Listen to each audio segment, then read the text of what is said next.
मृत्यु वो सीढ़ी है जहां से हम अगले शरीर में एंटर करते हैं। बिल्कुल। इसीलिए कहा गया life is a preparation, death is an examination.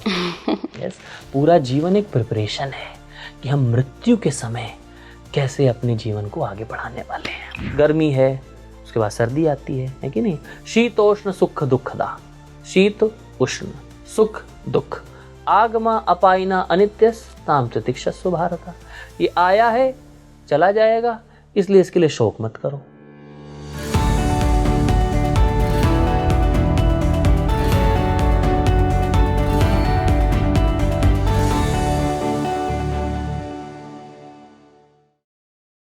नमस्कार भारत, आप देख रहे हैं स्पीकिंग ट्री। मैं हूं आपके साथ हिला गोस्वामी। आज हमने भगवद गीता के लेंस से मृत्यु को समझने की कोशिश की है कि आखिर वो कौन से लोग होते हैं जिनमें मृत्यु का बहुत ज़्यादा डर होता है। इस डर को हम दूर कैसे कर सकते हैं। साथ ही हमने थोड़ा डिस्कशन आत्मा पर भी किया है, सोल पर भी किया है। 2 अध्याय में श्री कृष्ण ने क्या कहा है सोल के बारे में। अगर सोल इस शरीर के माध्यम से कर्म करती है तो जब ये शरीर त्याग देती है, यानी कि जब इस शरीर की डेथ हो जाती है, मृत्यु हो जाती है, तो कहा जाता है, ऐसा बहुत सारे शास्त्रों में लिखा हुआ है कि अगर आपके कर्म खराब हैं तो आपको नर्क मिलता है। डिफरेंट टाइप्स के नरकों का डिस्क्रिप्शन है। वहाँ पे आत्मा को यातनाएं दी जाती हैं। लेकिन श्री कृष्ण तो कहते हैं कि आत्मा को ना आप जला सकते हो, ना इसका कोई साइज है, ना कोई लिंग है। तो फिर आत्मा को ये यातनाएं किस रूप में दी जाती हैं? ऐसा क्यों लिखा गया है हमारे शास्त्रों में? आज हमने इस पर ही काफ़ी क्लैरिटी लेने की कोशिश की है। देखिए, ऐसे बहुत सारे मत होते हैं, विचारधाराएं होती हैं, बहुत सारे शास्त्रों की बातें होती हैं जो अक्सर हमें थोड़ा कंफ्यूज कर देती हैं। तो कोशिश यही रहती है स्पीकिंग ट्री की कि पॉडकास्ट के ज़रिए, एक्सपर्ट्स के ज़रिए हम इस कन्फ्यूजन को दूर कर सकें। आज मेरे साथ जो मेहमान जुड़ रहे हैं वो इस्कॉन से हैं, अरविंदाक्ष माधव दास हैं। मैं बहुत बहुत स्वागत करना चाहूंगी प्रभु जी का। Prabhu ji, welcome on Speaking tree.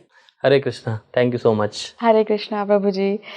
प्रभु जी, आज मृत्यु को समझें भगवद गीता के लेंस से। यूँ तो मृत्यु पर कई बार हम बात कर चुके हैं, लेकिन मैं कृष्ण की वाणी से मृत्यु को समझना चाहती हूँ। क्या कहा है कृष्ण ने मृत्यु के बारे में? फर्स्ट ऑफ ऑल बहुत बहुत धन्यवाद करता हूँ speaking tree times of India group initiative का कि उन्होंने उनका ही बहुत अच्छा इनिशिएटिव है कि उन्होंने स्पिरिचुअल सब्जेक्ट मैटर पर एक्सपर्ट्स को बुलाते हैं, उस पर चर्चा करते हैं। सो आपके प्रयासों के लिए आप सबको बहुत बहुत शुभकामनाएं और आप ऐसे ही प्रयास करते रहें। हाँ, जहाँ तक आपने बात करी मृत्यु के बारे में, तो ऑफ कोर्स भगवान की वाणी भगवद गीता, इससे हम, और ये भगवद गीता यथारूप है, the world's largest red edition of Bhagavad Gita. इसकी 80 to 90 इंटरनेशनल लैंग्वेजेस में ट्रांसलेशन है इसका। मतलब आप वर्ल्ड की जिस भी भाषा का नाम लेंगे उसमें इसका ट्रांसलेशन है। क्रोएशिया एक छोटी सी कंट्री है, उस क्रोएशियन लैंग्वेज में भी गीता का ट्रांसलेशन है। चाइनीज़, रशियन, जापानीज़, उर्दू, अरबी, हर भाषा में इसका ट्रांसलेशन है। तो मैं भगवद गीता से ही, आपने पूछा भगवान की वाणी बताइए, तो ऑफ कोर्स भगवान की वाणी से बताता हूँ आपको। भगवान श्री कृष्ण भगवद गीता के 10वें अध्याय में श्लोक संख्या 34 में कहते हैं, 10th चैप्टर श्लोक नंबर 34, मृत्यु सर्वहरश्च अहम उद्भवा च भविष्यताम कीर्ति श्री वाक् च नारीणाम स्मृति मेधा धृति क्षमा। ये चैप्टर है बेसिकली श्री भगवान का ऐश्वर्य। तो भगवान अपने ऐश्वर्य के बारे में बता रहे हैं, इसको ऐश्वर्य ज्ञान कहते हैं। भगवान यहाँ पर बता रहे हैं कि मैं सर्वभक्षी मृत्यु हूँ। मृत्यु कौन है? कृष्ण ही है, मैं ही हूँ, और मैं ही आगे होने वालों को उत्पन्न करने वाला हूँ। स्त्रियों में मैं कीर्ति, श्री, वाक, स्मृति, मेघा, धृति तथा क्षमा हूँ। तात्पर्य थोड़ा सा पढ़ देता हूँ। जो ही मनुष्य जन्म लेता है वह क्षण क्षण मरता रहता है। इस प्रकार मृत्यु समस्त जीवों का हर क्षण भक्षण करती रहती है, किंतु अंतिम आघात मृत्यु कहलाता है। यह मृत्यु कृष्ण ही है। जहां तक भावी विकास का संबंध है, सारे जीवों में 6 प्रकार के परिवर्तन होते हैं। हर जीव में 6 प्रकार के परिवर्तन होते हैं। वो जन्म लेते हैं, बढ़ते हैं, कुछ काल तक संसार में रहते हैं, फिर संतान उत्पन्न करते हैं, क्षीण होते हैं और अंत में समाप्त हो जाते हैं। इन 6 परिवर्तनों में पहला गर्भ से मुक्ति है और यह कृष्ण है। प्रथम उत्पत्ति ही भावी कार्यों का शुभारंभ है। यहाँ जिन 7 ऐश्वर्यों का उल्लेख है वे स्त्रीवाचक हैं, कीर्ति, श्री, वाक, स्मृति, मेधा, धृति तथा क्षमा। तो ये बेसिकली अब सेकंड लाइन का एक्सप्लेनेशन आ गया। तो इस भगवद गीता का एक स्पेशलिटी भी है कि इसमें हर श्लोक के ऊपर ये तात्पर्य दिया गया है, परपट, जो कि श्लोक के क्या इसमें बताया गया है। तो स्वामी जी, हमारे जो इस्कॉन के संस्थापक आचार्य हैं अभय चरणारविंद भक्तिवेदांत स्वामी श्रील प्रभुपाद, इन्होंने डीप जो रिसर्च अपनी पूरे लाइफ टाइम रिसर्च किया है भागवतम पर, पुराणों पर, वेदों पर और प्रीवियस आचार्यास, जो कि ब्रह्म मध्व गौड़िया संप्रदाय में हमारे आचार्य आते हैं, चाहे बलदेव विद्याभूषण हैं, चाहे विश्वनाथ चक्रवर्ती ठाकुर हैं, उन सब की कमेंट्रीज जो उन्होंने कमेंट्रीज लिखी हैं, उनकी कमेंट्रीज को साथ में रख करके तब स्वामी जी ने तात्पर्य लिखे हैं। तो ये गुरु शिष्य परंपरा में जो ज्ञान आ रहा है, तो ये बहुत ही ऑथेंटिक और बहुत ही लॉजिकल है और बहुत ही सेंसिबल है और बहुत ही प्रमाणित है। तो यहाँ पर मृत्यु के बारे में क्या बताया गया? मृत्यु जीवन का एक अंग है जो कि लास्ट डेस्टिनेशन होता है, उसके बाद से एक नया चक्र शुरू होता है। और वो चक्र के जो, क्योंकि एक्चुअली में देखा जाए तो हर चक्र के प्रणेता भगवान श्री कृष्ण ही हैं, भगवान ही हैं। भगवान यहाँ पर क्या कह रहे हैं, जो फाइनल होता है वो कौन है? मैं ही हूँ। मृत्यु सर्वहरश्चा अहम, मैं ही हूँ। यस, इसके बारे में भगवान बता रहे हैं। इसमें बहुत अच्छा बताया गया कि हर जीव में 6 प्रकार के परिवर्तन होते हैं बेसिकली। तो कोई भी जीव है वो जन्म लेता है, जन्म लेने के बाद कुछ समय तक रहता है, रहने के बाद फिर बढ़ता है ना, नहीं, बढ़ने के बाद बाई प्रोडक्ट्स, उसके बाई प्रोडक्ट्स है संतान उत्पत्ति, जिसको पेड़ के भी बाई प्रोडक्ट्स होते हैं, फल होंगे, फूल होंगे। बाई प्रोडक्ट्स देने के बाद कुछ समय पर क्षीण होता है, the 5th stage, and the 6th and final stage is मृत्यु हो जाती है। तो ये एक चक्र है जिसको काल चक्र भी कहा जाता है। तो 6 प्रकार के परिवर्तन हर जीवात्मा में होते हैं, जिसका लास्ट डेस्टिनेशन इज मृत्यु। प्रभु जी, फियर, हैप्पीनेस या जो भी हम महसूस करते हैं, फीलिंग्स एक ह्यूमन लाइफ में ना बहुत बहुत ज़्यादा मैटर करती हैं। हम हर चीज़ को महसूस करते हैं, अनुभव करते हैं, फील करते हैं, चाहे अच्छा हो चाहे बुरा हो। मृत्यु को लेकर जो एक फीलिंग होती है ना, वो हमेशा भय की होती है, डर की होती है, क्योंकि आपको पता ही नहीं है कि जिस वक्त प्राण निकलेंगे उस वक्त आपके साथ क्या होगा। बिकॉज कोई भी ऐसा नहीं है जिसने उस वक्त के एक्सपीरियंस को एक्चुअली दर्ज किया हो या बताया हो। हम सिर्फ शास्त्रों के, और जो हमारे पास कृष्ण की वाणी हैं, जो हमारे शास्त्रों की वाणी हैं, हम उसके अनुसार बात करते हैं। तो इस डर को हम कैसे कम करें या ख़त्म करें? क्योंकि किसी को भी नहीं पता है, वो फियर ऑफ डेथ पता ही नहीं है कि अंतिम समय में होने क्या वाला है, क्या दर्द होगा, प्राण निकलते वक्त क्या होगा, जब आत्मा शरीर से एग्जिट करेगी उस वक्त क्या हो रहा होगा। हमारे स्वामी जी बताते हैं कि 3 प्रकार के बुद्धिमान लोग होते हैं। एक तो होते हैं जो पढ़ के और सुन के सीख लेते हैं। दूसरे प्रकार के होते हैं जो पढ़ते भी हैं, सुनते भी हैं, लेकिन सीखते नहीं हैं, बोलते हैं करके देखूंगा, कर लेते हैं फिर सीखते हैं।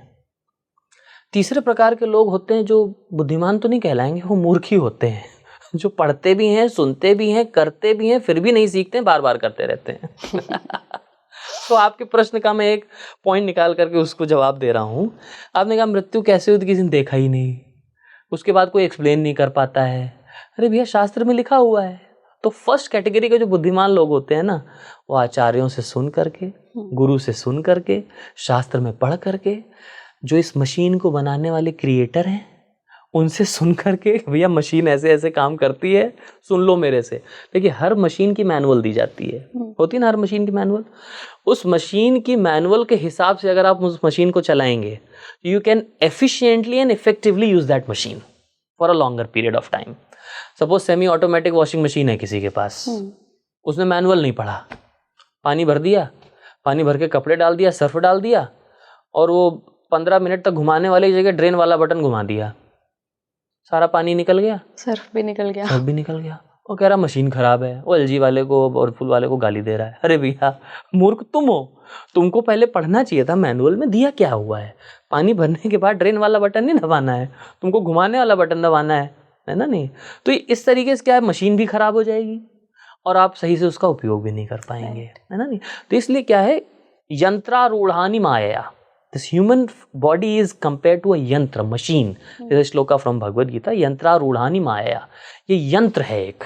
इस यंत्र को चलाने वाले, बनाने वाले मैन्युफैक्चरर हैं, वो जो सुप्रीम क्रिएटर, उन्होंने मैनुअल दे दिए भगवद गीता कि भैया ये मैनुअल है, इसमें पढ़ते जाओ, मशीन को चलाते जाओ। इस मशीन की डेस्टिनेशन क्या है? अब देखिए एक और चीज़ बताऊं, कंपनी से कई बार हमें एम्प्लॉयज़ को कार वगैरह मिलती है। हाँ जी। कि आप इससे आप आराम से घर चले जाओ, आपको कहीं अपने रिसर्च वर्क में जाना है तो उस कार का आप उपयोग कर सकते हो। अब एम्प्लॉय को कार मिली, फिर भी ऑफिस में लेट आ रहा है। उस कार को जिस लीज के लिए उपयोग करने के लिए दिया गया था उसमें उपयोग नहीं कर रहा है, बाकी वीकेंड्स पे घूमने जा रहा है, पार्टी करने जा रहा है, हर चीज़ कर रहा है।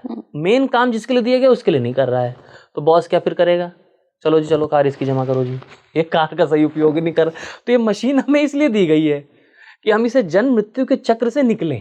कार का एग्जाम्पल मैंने इसलिए दिया है ना, नहीं, ये कार हमें, ये मशीन इसीलिए दी गई है कि भैया जन्म मृत्यु के चक्र से इसको बाहर निकालो। बार बार पुनरपि जननम पुनरपि मरणम पुनरपि जननी जठरे शयनम यह संसारे बहुदुस्तारे कृपया पार पाहे मुरारे। शंकराचार्य जी ने बताया। हाँ, पुनरपि जननम, फिर से जन्म, पुनरपि मरणम, पुनरपि जननी जठरे शयनम। इस बार जो है एक मनुष्य माता के गर्भ में आए, अगली बार पशु माता के गर्भ में आएंगे, कहीं और आएंगे, अंडे के फॉर्म में आएंगे, किसी और फॉर्म में आएंगे। तो चक्र चलता रहेगा, चलता रहेगा जब तक हम इस मृत्यु के चक्र से मुक्त नहीं हो जाते हैं ना। तो मृत्यु किसने देखी है? अरे भैया देखना जरूरी है क्या? क्यों सेकंड क्लास थर्ड क्लास के इंटेलिजेंट बनना चाहते हो? अरे फर्स्ट क्लास के इंटेलिजेंट बनो यार। पहला भगवद गीता में भगवान ने बता दिया है मृत्यु ऐसे होती है ना नहीं। सब कुछ भगवान ने बताया। यम यम वापी स्मरण भावम त्यजत अंते कलेवरम तम तम इवेति कौन्तेय सदा तद्भाव भावितः। यम यम तम तम, जैसा जैसा वैसा वैसा, जैसा जैसा मृत्यु के समय सोचोगे वैसा वैसा अगला जन्म मिलेगा, है ना। सब भगवान ने बताया हुआ है, इसलिए भगवान ने बता दिया मुझे स्मरण करो मृत्यु के समय। अंतकाले च मामेव स्मरण मुक्त्वा कलेवरम यह प्रयाति समद्भावम याति नास्ति यत्र संशयः। अंतकाल में जो मेरा स्मरण करता है उसमें कोई संशय नहीं है कि वो मेरे पास वापस आता है।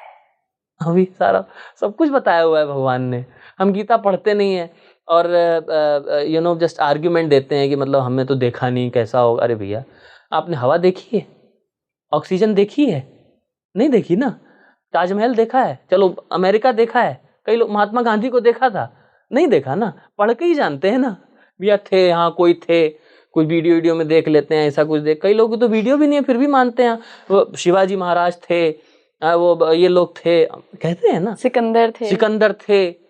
कहाँ थे भाई? लिखा है तभी ना मानते हैं। जीसस थे, कहाँ है? कोई वीडियो है? नहीं, हम प्रत्यक्ष प्रमाण ही मानेंगे। इसलिए प्रमाण के भी 3 पहलू होते हैं, प्रत्यक्ष प्रमाण, अनुमान प्रमाण, शब्द प्रमाण, है कि नहीं। प्रत्यक्ष प्रमाण में direct sense perception, but our senses are imperfect, we have tendency to get illusion, है ना नहीं। We have tendency to commit mistake, then we have a cheating propensity. Hindi में बताएं तो देखिए, हमारी इंद्रियां अपूर्ण हैं। अब अपूर्ण इंद्रियों से हम भ्रमित हो जाते हैं, भ्रमित हो जाते हैं तो हम गलतियां करते हैं, गलतियों को छुपाने के लिए चीटिंग करते हैं। तो इसलिए प्रत्यक्ष प्रमाण is not a perfect source of getting knowledge. ये बिल्कुल परफेक्ट सोर्स नहीं है पूर्ण पुरुषोत्तम भगवान के प्रति ज्ञान प्राप्त करने का, परम सत्य का ज्ञान दर्शन करने का। तो इसलिए सेकेंड अप्रोच आती है विच इज कॉल्ड एज अनुमान प्रमाण। अनुमान means may be like this, may be like that, हो सकता है ऐसा होगा, हो सकता है ऐसा होगा, और उसमें भी श्योरिटी नहीं है, 50-50 है, हो भी सकता है, नहीं भी हो सकता है। तो इसलिए ये मेथड भी आर नॉट वेरी यूजफुल। फिर तीसरा मेथड आ जाता है विच इज कॉल्ड एज शब्द प्रमाण, है कि नहीं, है ना। भगवान गीता में बताते हैं, इमं विवस्वते योगम प्रोक्तवान हम अव्ययम विवस्वान मनवे प्राहा मनोरिक्षवा कवे अब्रवीत। मैंने यही ज्ञान सूर्य के गॉड विवस्वान को दिया, विवस्वान ने वही ज्ञान इक्ष्वाकु को दिया, इक्ष्वाकु ने मनु को दिया, है ना नहीं। और फिर उसके बाद एवं परंपरा प्राप्तम इमं राजर्ष यो विदुहु सकाले ने महता योगो नष्टः परंतपा। ये ज्ञान गुरु शिष्य परंपरा के द्वारा प्राप्त किया जाता है। गुरु शिष्य परंपरा इज व्हाट? शब्द प्रमाण। गुरु शब्द ब्रह्म के द्वारा शिष्य को ज्ञान देते हैं, शिष्य उसको श्रवण करते हैं, श्रवण के माध्यम से इस ज्ञान को आगे बढ़ाते हैं, है ना नहीं। लेकिन इसको कहते हैं क्या? इंडक्टिव अप्रोच, जिसको कहा जाता है आरोह। ऊपर से ज्ञान आता है, गुरु शिष्य परंपरा से, शिष्य उसको ग्रहण करता है। आजकल it's a quest for enlightenment, मैं जानूंगा क्या है, नीचे से ऊपर वाला। ये अप्रोच ही गलत है, ये अप्रोच ही गलत है। गुरु से वो ज्ञान आता है, गुरु से आप प्रश्न पूछिए, उसका भी तरीका बताया गया है। तद्विद्धि प्रणिपातेन परिप्रश्नेन सेवया उपदेक्ष्यन्ति ते ज्ञानम ज्ञानस्तत्त्वदर्शिनः। आप गुरु के पास जाइए, विनीत भाव से जाइए, उनसे प्रश्न करिए, उनसे जिज्ञासा करिए, तत्वदर्शी गुरु आपको भगवत प्राप्ति का ज्ञान दे देंगे, है ना। तो अप्रोच क्या होनी चाहिए हमारी, ऊपर से नीचे वाला ज्ञान। इधर से नीचे से ऊपर वाला ज्ञान प्राप्त करने वाला ये तरीका गलत तरीका है। प्रभु जी, तो शब्द प्रमाण पर हमें भरोसा करना है, बिलीव करना, और ब्लाइंड फेथ नहीं। यहाँ जो हम भरोसे और बिलीव की बात कर रहे हैं ना, नॉट अ ब्लाइंड फेथ, अंधविश्वास नहीं। कैसा, फैक्ट के बेसिस पर, है ना, नहीं लॉजिकल, जिसको कहा जाता है blind faith, reasonable faith, reason के साथ। भगवद गीता में हर चीज का रीजन बताया गया है। मैं खुद प्रोफेशन से इंजीनियर हूँ, मूर्ख तो हूँ नहीं, हर चीज़ को रीज़न के साथ ही एक्सेप्ट करते हैं। मैंने एरोनॉटिकल इंजीनियरिंग किया, तो एरोडायनेमिक शेप होता है एयरक्राफ्ट का, उसमें हर चीज़ के पीछे रीज़न है।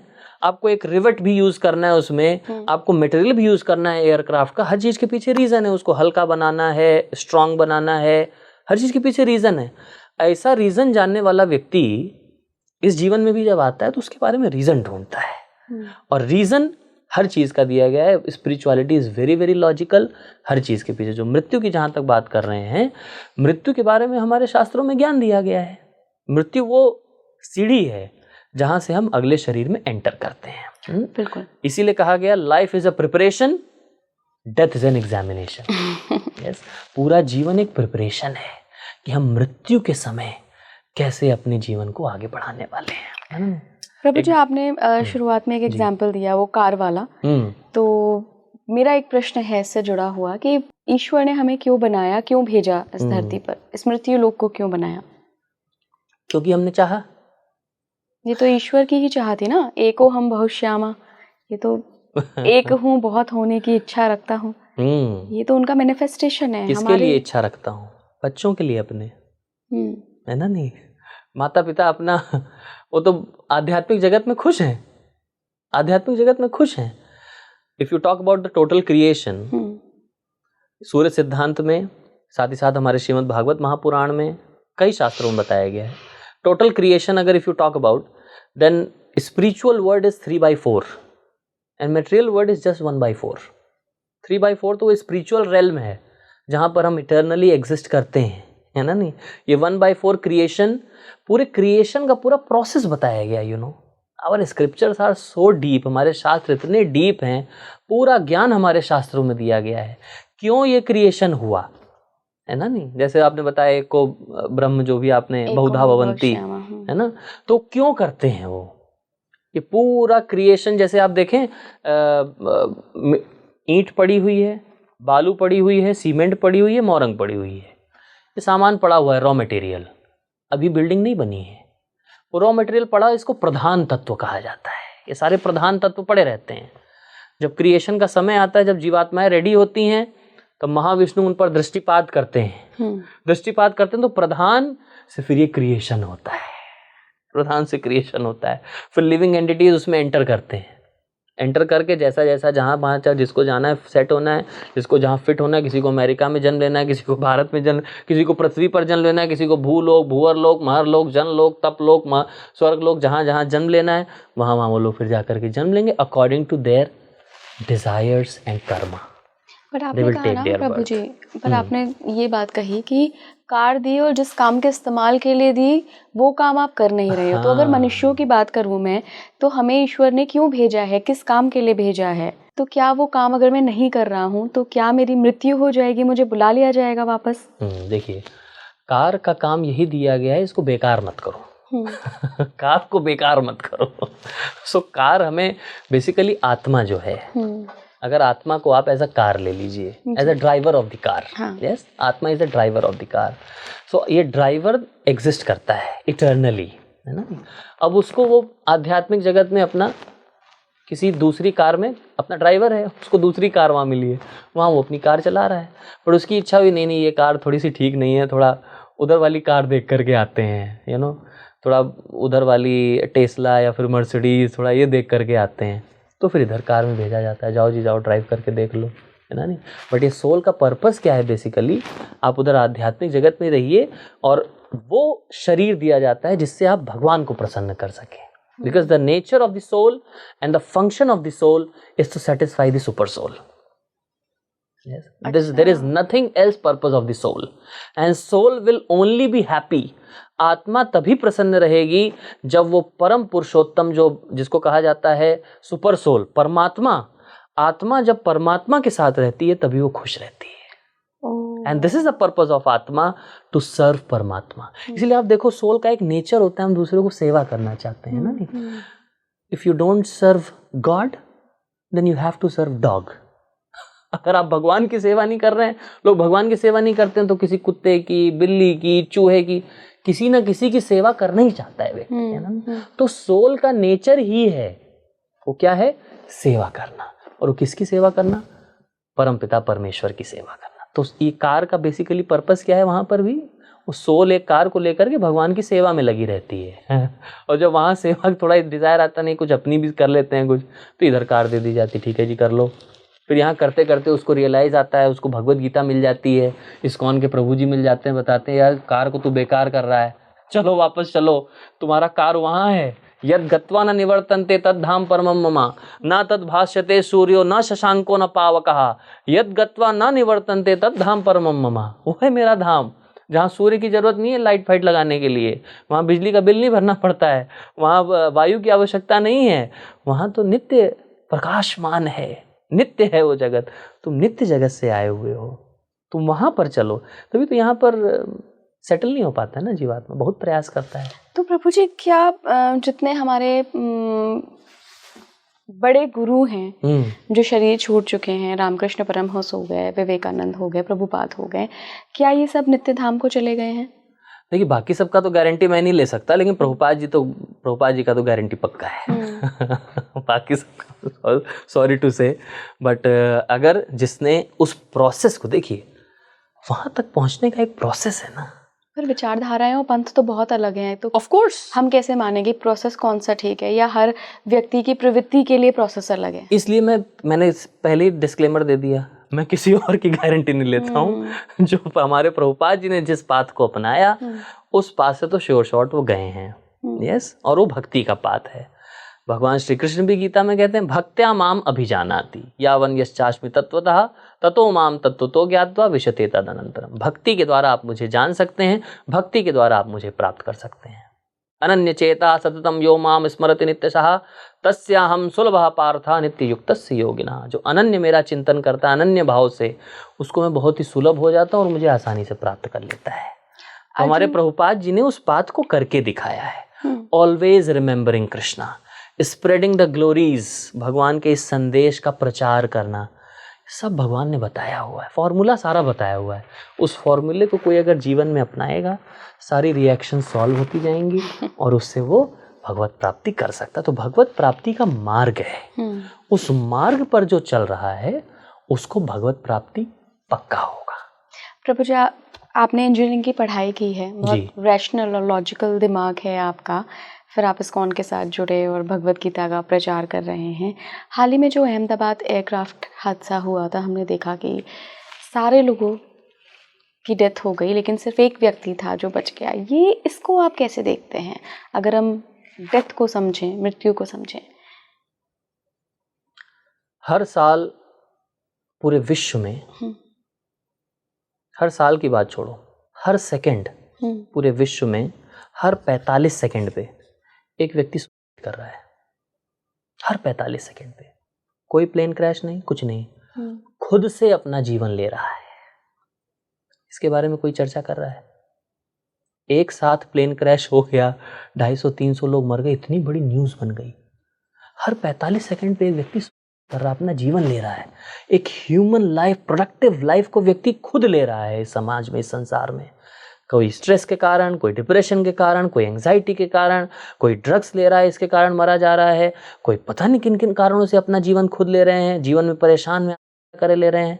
क्यों हो रहा है? क्यों लोग खुद से जो है इस मृत्यु को लेने का प्रयास कर रहे हैं? चर्चा तो इस बारे में होना चाहिए। है ना। नहीं, चर्चा इस बारे में कम होनी चाहिए कि एक व्यक्ति क्यों बच गया। नहीं प्रभु जी, सवाल मेरा ये इसलिए है क्योंकि जो बहुत लॉजिकल लोग होते हैं और बहुत साइंटिफिक दिमाग के होते हैं, वो कहते हैं कि हर चीज़ का एक एक्शन का रिएक्शन होता है, कोई भी चीज़ ऐसे कोइंसिडेंस नहीं होती है, हर चीज़ एक नियत उस पर होती है। तो अगर ये नियति थी कि इतनी बड़ी आग लगी, प्लेन क्रैश हुआ, जहाँ गिरा वहाँ भी डेथ्स हुई, जो उसके अंदर थे वो सारे, उन सब की डेथ्स हो गई, लेकिन एक व्यक्ति उसी सिनेरियो में कैसे बच गया? फिर ये तो चमत्कार है ना।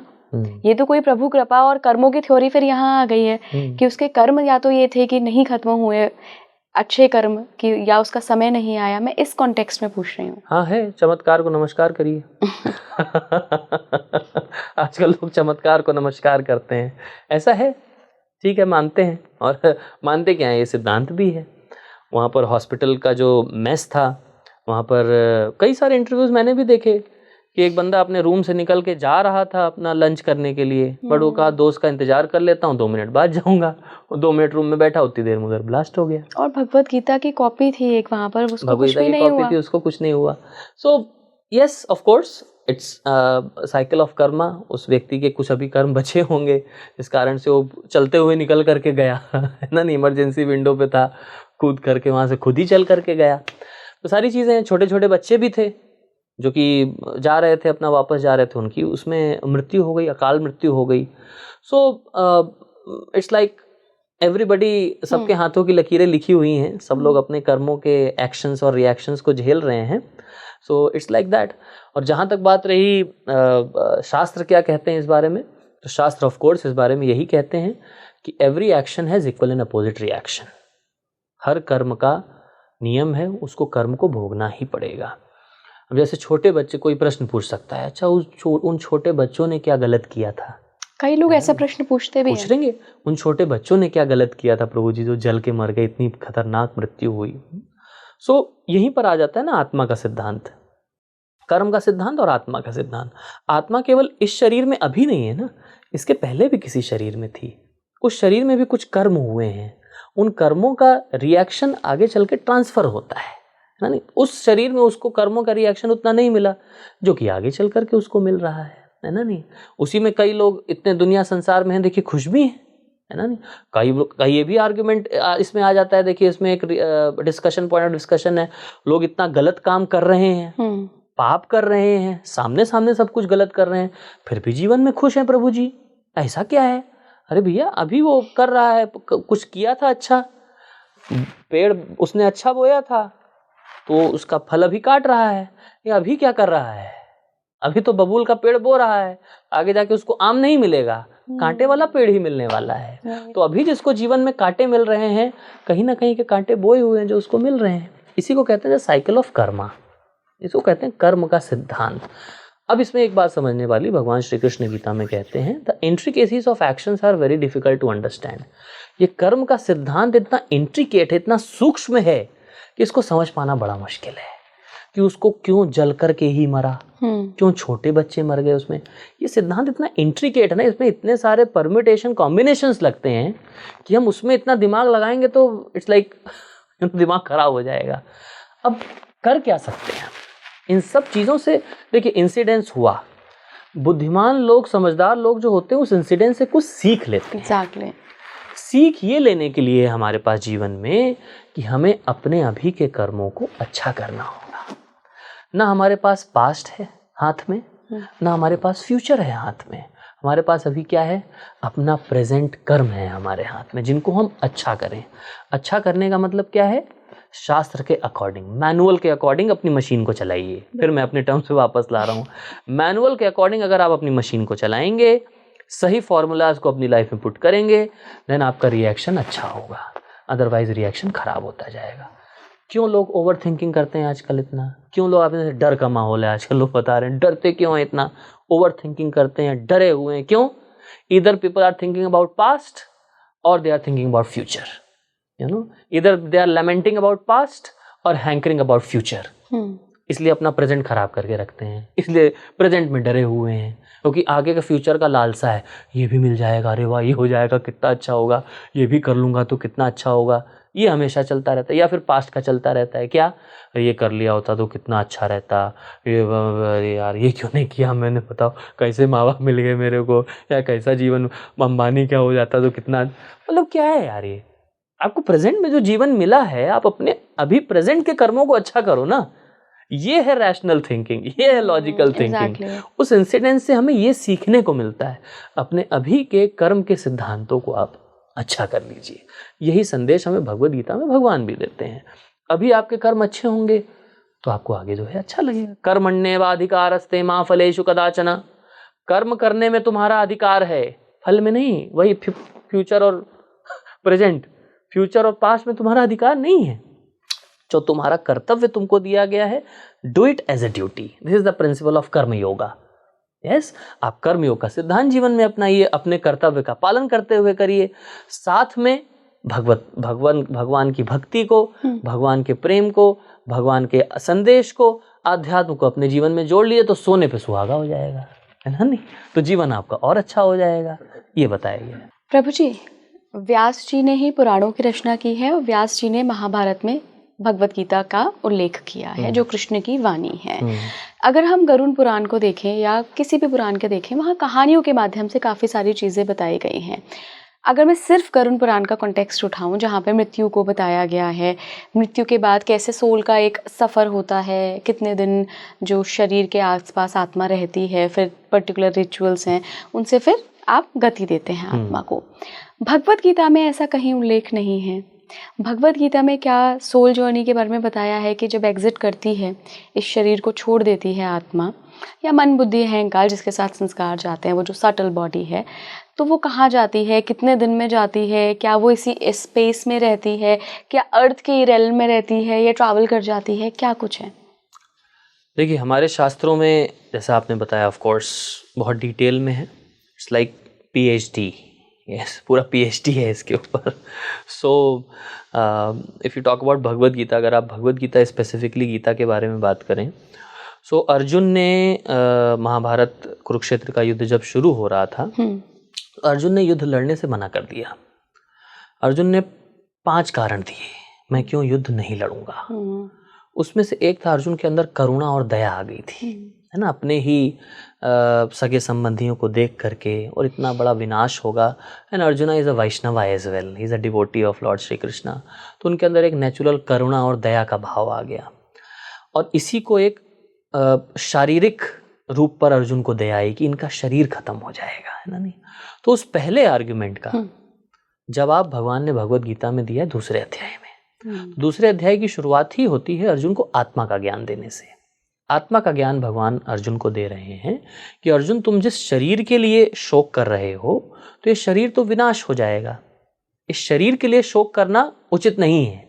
इस शरीर जो है नाशवान है कि नहीं? जैसे वासांसि जीर्णानि यथा विहाय नवानि गृह्णाति नरोपराणि तथा शरीराणि विहाय जीर्णान्य अन्यानि सम्याति नवानि देहि। जैसे पुराना वस्त्र हम त्याग करके नया वस्त्र धारण करते हैं, इसी प्रकार से आत्मा एक शरीर छोड़ करके नए शरीर को धारण करती है। फिर अर्जुन के मन में डाउट आता है कि मतलब चलो ठीक है, शरीर का आपने बता दिया, लेकिन फिर भी जो अभी का शरीर है इससे तो मैं आसक्त हूँ ना। फिर भगवान बताते हैं, देखो इसी शरीर में आत्मा बाल्यावस्था से तरुणावस्था, तरुणावस्था से वृद्धावस्था में ट्रांसफर होती है ना? नहीं तो इस शरीर में भी कितना परिवर्तन होता है। तो इसलिए इस परिवर्तनशील शरीर से के लिए तुम शोक मत करो, है कि नहीं? इसको भगवान बताते हैं, क्या बताते हैं कि उसके बाद अर्जुन को थोड़ा क्लियर होता है कि चलो इस शरीर में भी परिवर्तन होता है। फिर भगवान अगला सिद्धांत बताते हैं कि देखो, जिसका जन्म हुआ है उसकी मृत्यु भी निश्चित है कि नहीं? जातस्य हि ध्रुवो मृत्यु ध्रुवम जन्म मृतस्य च तस्मात् अपरिहार्ये अर्थे ना तुम सोचितुम अर्हसि।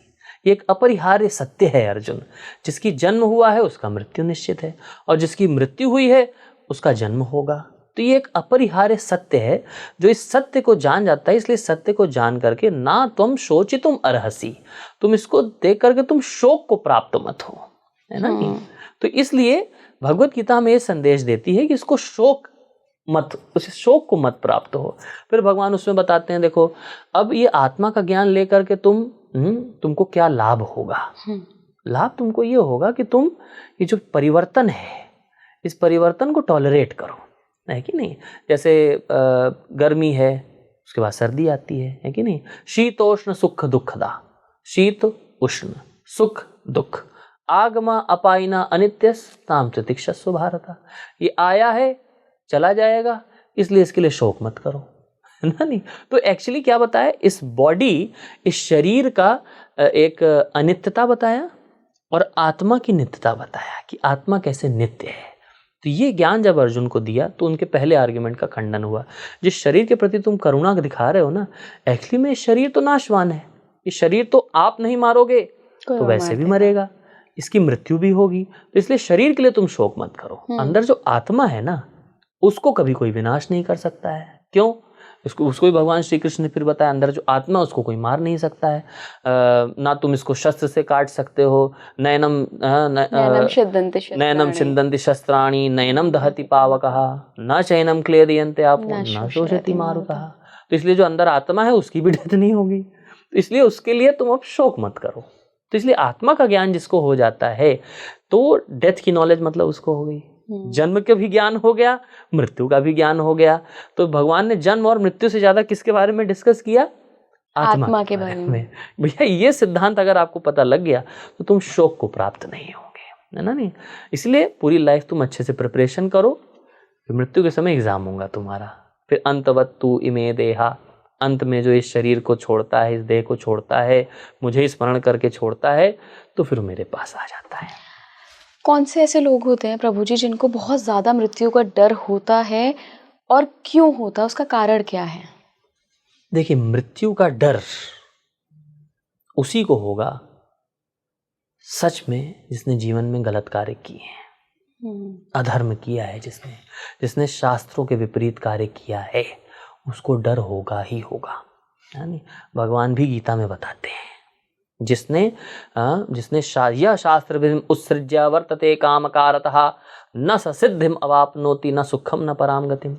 जो शास्त्र के विधि विधानों को नहीं मानता है, यह शास्त्र विधिम उत्सृज्य, जो शास्त्रों के वाक्यों की खंडन करके, वर्तते कामकारतः, अपनी काम इच्छाओं को पूरा करने के लिए काम करता है, शास्त्रों के विधि विधानों को नहीं मानता है, मनमाने ढंग से कार्य करता है, उसका क्या होगा? वर्तते कामकारतः न स सिद्धिम अवाप्नोति, ना उसको जीवन में कोई भी सिद्धि प्राप्त होगी, ना सुखम, ना सुख प्राप्त होगा, ना पराम गतिम, ना परम गति की प्राप्ति होगी। तो जीवन में भी सुख नहीं होगा। जो सुख हमें दिख रहा है कि लोग तो प्रभु जी बहुत खुश हैं, देखो कहाँ शास्त्रों की बातों को मान रहे हैं, हमें वो सुख दिख रहा है, अंदर से पता है वो व्यक्ति कितना दुखी है। हमें इसीलिए, अब देखिए, I am trying to be a saint, we are on a path of monkhood. हमें लोग अपने जीवन की सच्चाई बताते हैं, हमारे साथ बैठ के रोते भी हैं करोड़पति लोग। बाहर से दिखने में बहुत फ्लैशी लाइफ है, जिस लाइफ को लोग एस्पायर करते हैं, ड्रीम करते हैं, वो भी जब हमारे साथ अलग से बैठते हैं ना, तो अपने जीवन के दुख और कष्ट बताते हैं, है ना। नहीं तो ये, क्योंकि शास्त्र के विधि विधानों को जो नहीं मानेगा उसके जीवन में सुख नहीं आ सकता है। ये ब्रह्म वाक्य है, भगवान की वाणी है, तो कैसे आ जाएगा? तो इसीलिए जो शास्त्र की बातों को नहीं मान रहा है, ना जीवन में सुख रहेगा, ना मृत्यु के समय सुखी रहेगा। उसको मृत्यु के समय डर सताता रहेगा कि भैया क्या हो जाएगा। तभी देखा नहीं, मृत्यु के समय लोगों का बेड पर ही जो है स्टूल यूरिन पास हो जाता है। क्यों हो जाता है? सामने कुछ दिखता है वैसा। और इसकी मैं आप लोगों को वीडियो भी शेयर कर दूंगा, आप देखिएगा। एक हमारे इस्कॉन के भक्त ब्रह्मचारी हैं, उनका रियलाइजेशन कैसे उनको यमदूतों के दर्शन हुए हैं। रियल केस स्टडीज, आप YouTube पर भी चले जाइए, आपको इतनी सारी केस स्टडीज मिलेंगी। Reincarnation case studies, out of body experience, near death experience. यमदूतों वाला जो आप बता रहे हैं, ये क्या एक्सपीरियंस था? ये हमारे एक भक्त हैं, ब्रह्मचारी हैं उड़ीसा में। वो पहले इलेक्ट्रिसिटी डिपार्टमेंट में जॉब करते थे। ठीक है। उनको बिजली का कुछ हैवी वोल्टेज का तार था, तो ध्यान हटा और उनका इंस्ट्रूमेंट टच हो गया उससे। उसी समय उनके शरीर में करंट लग गया, आधा शरीर, मतलब 75% शरीर जल गया। 75% शरीर जल गया, और लगभग 1 से 1.5 महीना वो ट्रीटमेंट में रहे। डेली उनको बता रहे थे, पूरा उनका बहुत अच्छे से एक्सप्लेन कर रहे हैं वो। डेली उनको दर्शन होते थे सामने, उनको वीडियो दिखाई जा रही है उनकी, वो बोल रहे हैं मेरे को इतना दर्द क्यों हो रहा है, मेरी चमड़ी इतना क्यों जल रही है, मेरे को इतना दर्द क्यों हो रहा है। सामने वीडियो दिखाई जाती है, देखो तुमने किसी को तला था, मछली तली थी, तुमने किसी की खाल उतारी थी, किसी के ऐसे चाकू चलाया था, वो वीडियो दिखा करके फिर वो जाते हैं थेरेपी के लिए, मतलब जो ट्रीटमेंट होता है वहाँ ट्रीटमेंट में उनकी भी खाल वैसे उतारी जा रही है, उनको भी वैसे ही दर्द हो रहा है, वो चिल्ला रहे हैं। और वो जो होता है ना इंजेक्शन लगाने जिससे दर्द कम होता है, उसको लगाने के बाद भी वो चिल्ला रहे हैं। ये सारा एक्सपीरियंस उनको हो रहा है, 1.5 महीने तक ऐसे सारा एक्सपीरियंस हुआ उनको। अभी तक वो भक्ति में नहीं है, अभी गीता नहीं पढ़ी है। अच्छा। ये तब बता रहे हैं जब वो अपनी जॉब कर रहे थे। अच्छा। ये सब होने के बाद 2-3 साल 4 साल जब वो रिकवर करे, 4-5 साल के बाद उनको भगवद गीता मिली। फिर उन्होंने भगवद गीता पढ़ा, इस्कॉन में जाकर के लेक्चर सुने। जब ये सारा सुना, भागवतम पढ़ा, श्रीमद् भागवत महापुराण, वहाँ पर 5वें स्कंद में सारे नरकों का वर्णन आता है।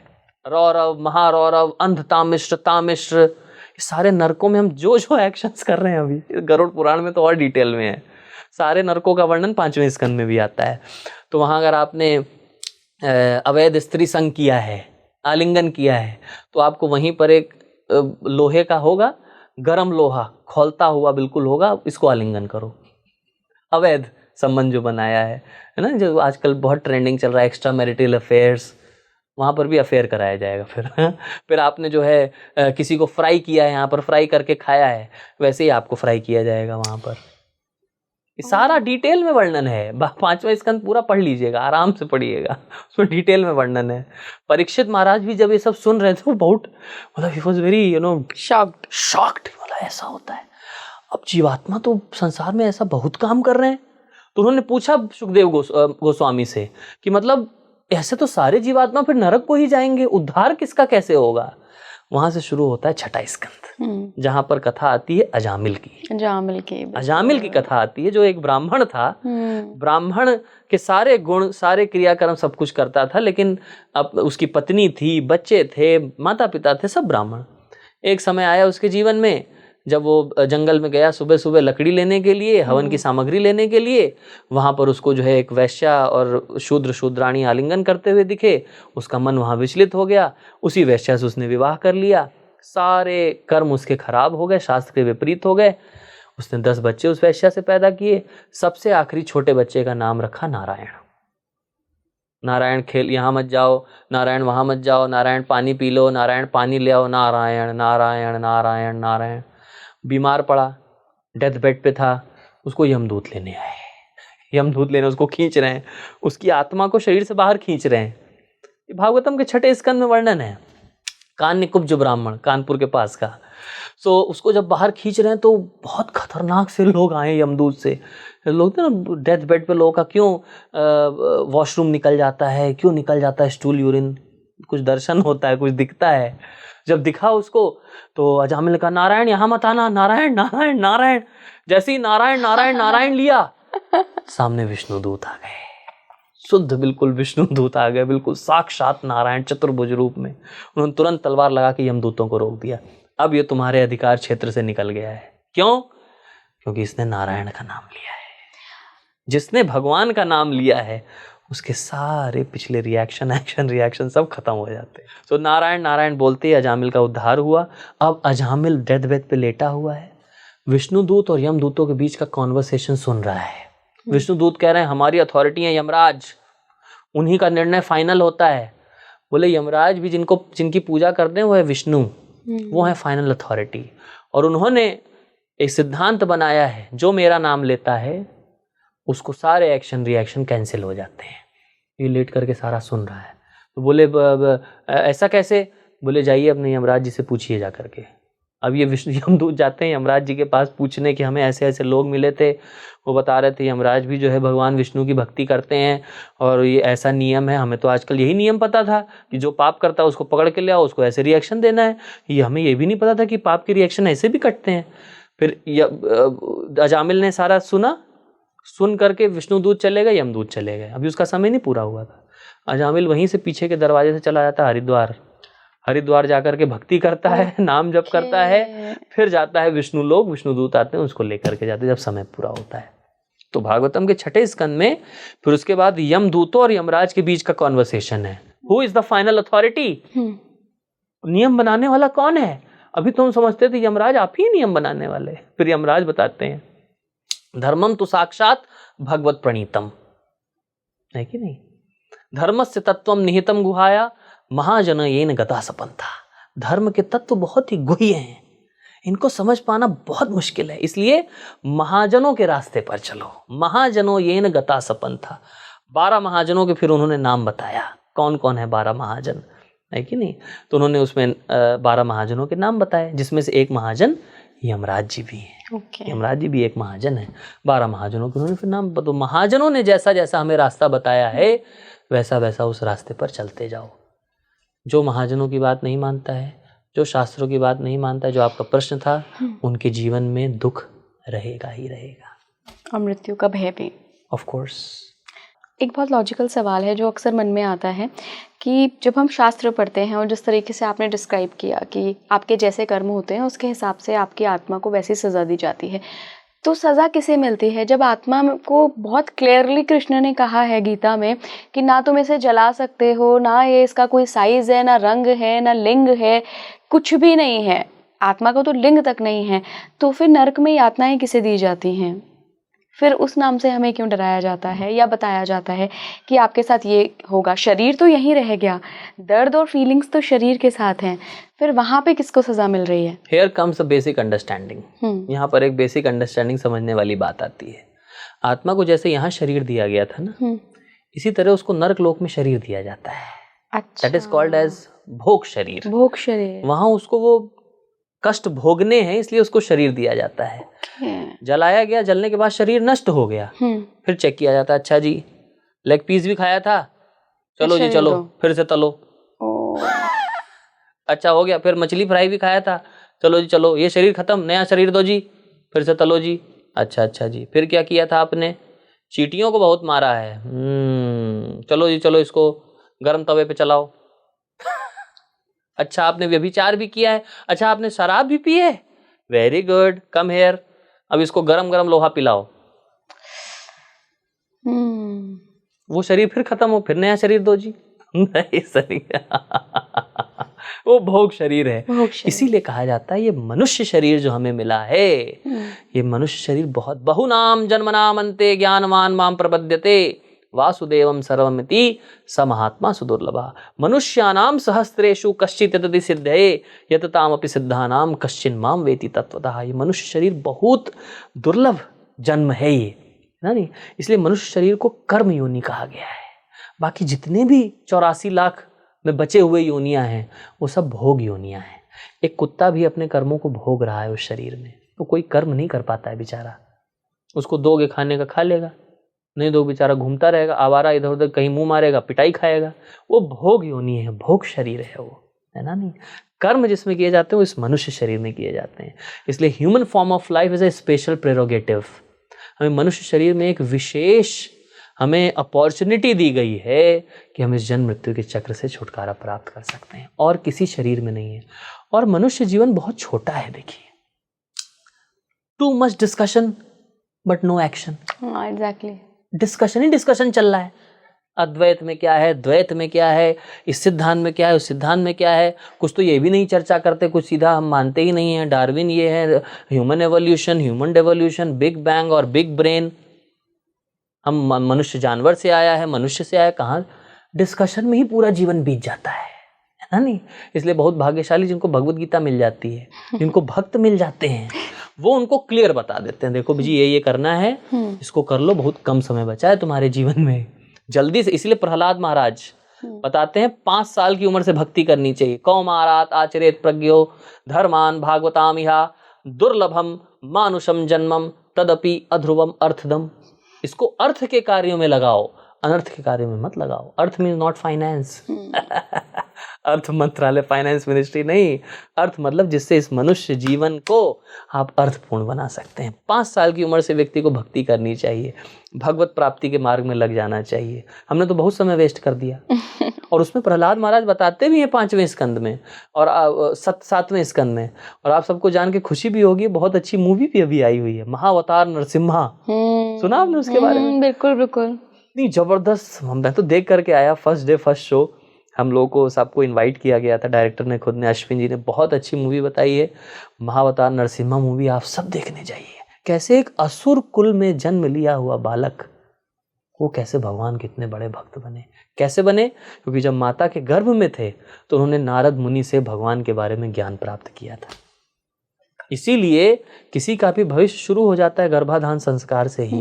इसलिए हमारे शास्त्रों में सारे संस्कार बताए गए हैं। वो संस्कार बच्चे को परसीव करने से प्रारंभ हो जाते हैं, है ना? नहीं, उसकी ट्रेनिंग शुरू हो जाती है वहीं से, तब वो आगे चल करके अपने जीवन में कुछ कर पाते हैं। बिल्कुल प्रभु जी, बहुत बहुत धन्यवाद आपका जुड़ने के लिए। और मुझे लगता है मृत्यु पर इतनी खूबसूरत चर्चा बहुत कम होती है, क्योंकि जनरली हम बहुत डरते हैं। कई लोग तो नाम भी नहीं लेते हैं, मृत्यु को अशुभ मान लेते हैं। नहीं, लोग तो भगवत गीता रखने से भी डरते हैं, महाभारत रखने से डरते हैं, महाभारत हो जाएगी, गीता मत रखो लड़ाई हो जाएगी। सब मिथ है ये सब। हमें वही है ना, इतना हम सोचते हैं, इतना करते हैं। मतलब थोड़ा बैठो साधु संतों के साथ, ये पॉडकास्ट देखो, कुछ समझो चीज़ों को। देखो, आज हमने डराने वाली कोई भी ज़्यादा बात नहीं करी। अगर आप लोग डर गए हो तो प्लीज़ डरना मत। इसलिए बताया जाता है we are not pessimistic and we are not optimistic, we are realistic. ना ही हम निराशावादी हैं, ना ही हम आशावादी हैं। हम ये भी आपको झूठी आशा नहीं देते, नहीं जो करते हो करते रहो, भगवान तो बहुत दयालु हैं, तुमको बुला लेंगे। ऐसा नहीं होता है जी। जो करते हो करते रहो से तो जो करते हो वही मिलेगा। ना हम आशावादी हैं ना निराशावादी हैं, हम रियलिस्टिक बातें करते हैं। जो वास्तविकता है, हम वास्तविकतावादी हैं। वास्तविकता यही है जीवन की, और वास्तविकता को जो देखता है, जो दर्शन करता है, वही असली बुद्धिमान व्यक्ति कहलाता है। अंधेरे में मत जिए। आप सब स्पीकिंग ट्री का लाभ उठाइए, इस पॉडकास्ट का लाभ उठाइए, ज्ञान अर्जित करिए, और ज्ञान अर्जित करके कुछ एक्शन में उतारिए।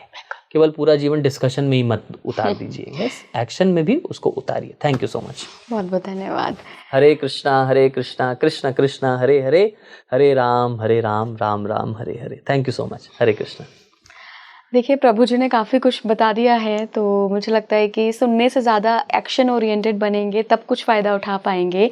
आज जितनी भी बातें आपने सुनी, आई होप कि कहीं ना कहीं वो भय कम हुआ होगा, चाहे वो मृत्यु का भय हो, अपनी मृत्यु का या अपनों की मृत्यु का। क्योंकि जनरली हम अपने आप की मृत्यु से तो इतना नहीं भय खाते हैं, डरते नहीं हैं, लेकिन हमें अक्सर ये डर होता है कि मेरा अपना चला गया तो मेरा क्या होगा। आई नो, जब तक वो ज्ञान प्राप्त नहीं होता है, जब तक हम उस लेवल पे नहीं पहुंच जाते हैं, जब तक हम भगवत गीता नहीं पहुंचते हैं, आत्मा के कॉन्सेप्ट को नहीं समझते, तब तक ये भय बहुत डराता है, हमेशा अंदर घर करके रखता है। लेकिन जैसा प्रभु जी ने भी कहा कि एक दिन कृष्ण की वाणी सुन ली, समझ ली, उस दिन से भय दूर हो जाएगा। तो आई होप कि आप आज के बाद से ही भगवत गीता को अपने जीवन में शामिल करेंगे, क्योंकि वाकई कलयुग में ना, अगर कोई आपका पार लगा सकता है तो भगवत गीता ही है। मनस शास्त्र इसीलिए नहीं कहा है इसे। जुड़े रहिए स्पीकिंग ट्री के साथ। मुझे कमेंट बॉक्स में ज़रूर बताइएगा अगर आपकी भगवत गीता के साथ जर्नी शुरू हो चुकी है, मुझे जानकर बहुत अच्छा लगेगा। नमस्कार।